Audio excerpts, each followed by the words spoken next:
Kanisa sio chama cha siasa. Ni vyema na haki ifahamike kuwa Kanisa Katoliki halikuitwa kuwa chama cha siasa, wala halikuitwa kuwa mshirika wa chama chochote kile cha siasa. Na tukisema chama cha siasa hapa inamaanisha vyama vyote.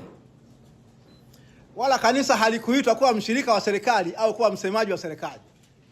Kanisa limeitwa kuwaokoa watu, kuhubiri Injili na kutangaza habari ya wokovu.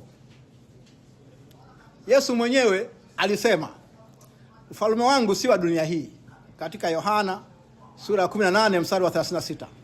Na katekisimu ya Kanisa Katoliki imeunga mkono swala hilo. Mtaguso wa Vatikano wa pili kwenye hati yake ya Gaudium et Spes imesema kwamba kanisa halipaswi kufungamana na mfumo wowote ule wa kisiasa. Kanisa liko duniani, lakini lenyewe linakwenda beyond, lina transcend mambo ya dunia hii.